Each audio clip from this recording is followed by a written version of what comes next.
And I can tell you why a lot of, again, going back to what my first statement said, why a lot of millennials say forget the voting process. So my sister said she protested the Democrats. So because I know what we did for voting, I'm going to vote, but I'll vote third party.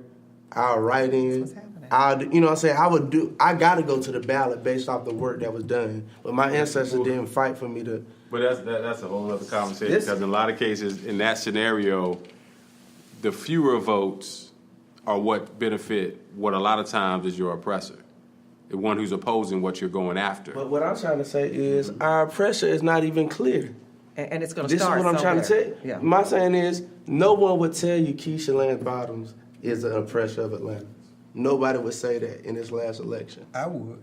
You would. Yeah. But I'm talking about the mainstream narrative. The mainstream narrative was that We have to have a black mayor. Mary Norwood is Trump supporter. That's the thing. Now we got to always tie every candidate to Trump. And Kemp is a what did the minister tell me the other day? A rabid, rogue racist. So I said, why? He has a pickup truck and a shotgun. I said, my brother did too. Your brother was black. I said, my granddaddy was, and he had it.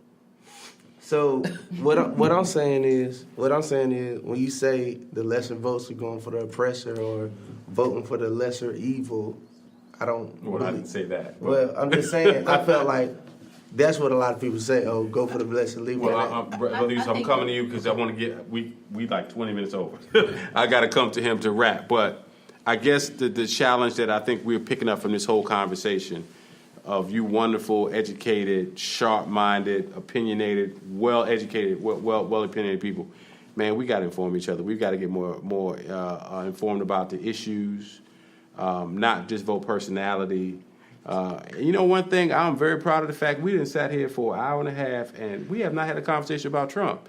And that's a good thing. That's a whole other conversation. But it's a good thing. Here's why. Because from the federal level is not affecting us day to day as much as what is going on in this local and in the state of Georgia. So I applaud you guys for being that way. I'm going to leave this. Let me give the last word to Brother Yusuf. You helped bring this conversation together. I just want to thank everyone for coming, and I want to leave this.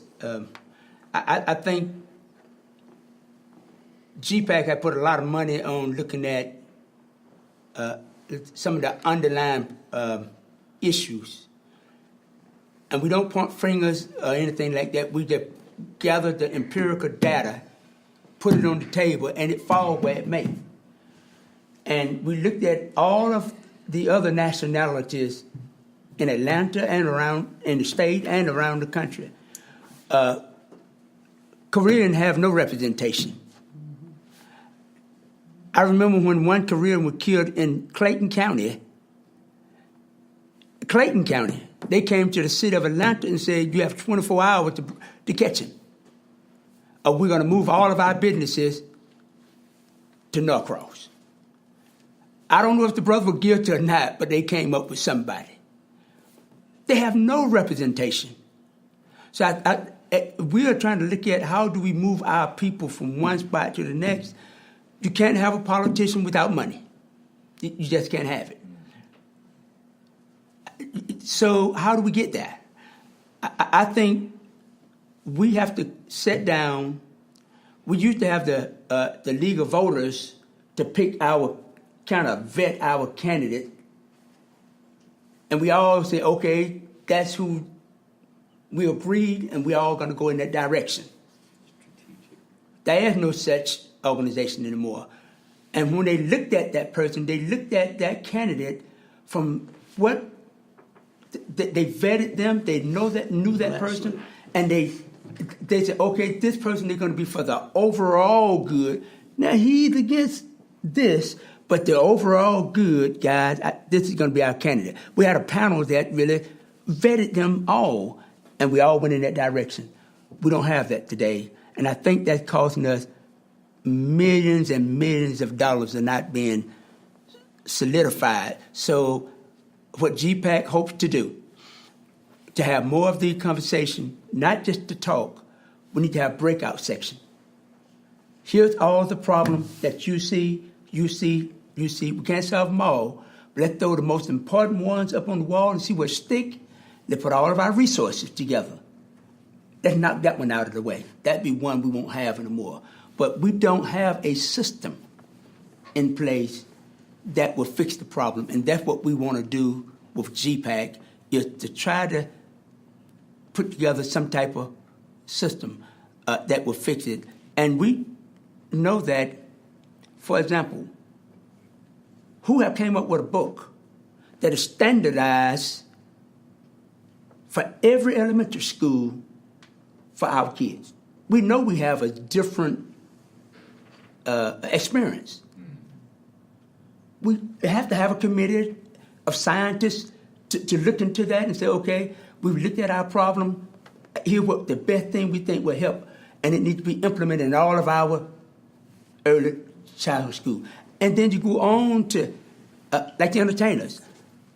Why aren't you all owning these businesses? There's a reason, though. Let's throw these problems on the table. Let's sort it out. Let's attack this so that, okay, this is the reason why. Now, collectively, let's fix that. Or acting. You know, if you, right now in the state of Georgia, today, Representative Bruce submitted a bill. Well, we worked on introducing a bill for economic equity in Georgia. And the bill is still kind of flawed, in my opinion, and here's why. If we don't fix the root problem in the Constitution of the state of Georgia, the rest of it is just a program. If the governor can appoint somebody over the program, we're spinning our wheel. And I guess what I'm trying to say is that somehow we collectively have to come together and that the joint, we have a power think tank most people don't realize.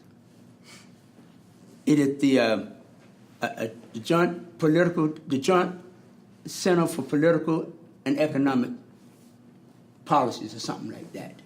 It's one of the oldest think tank in America, black think tank, that put together all of the black leaders that we're talking about. They came out of that think tank. They gathered data. Most of us don't know how to tap into it. Did you know we had 21 black counties that had the power to change things? Did you know we had 143 black municipalities? What governor can come against and ostracize 21 black counties that are united? But we're not coming together for that. I would like to see an economic, everybody knows the special purpose local option sales tax. Well, there's a special purpose local option economic development tax. I would like to see each one of these cities take it to the citizen and see if they would approve a special purpose local option economic development tax. It is to create monies in those cities, grants.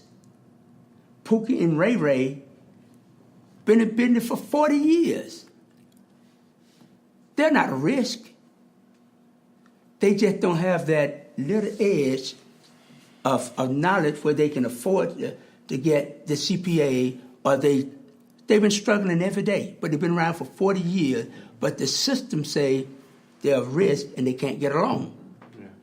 All they need is just that extra push. So all we're saying is that what we're trying to do at JEEPAC is what we're doing now. We want to hear. It's not our decision. It will be all of our decision. Throw the problems on the table. Let's tackle these problems one at a time and move on down the road. Thank you.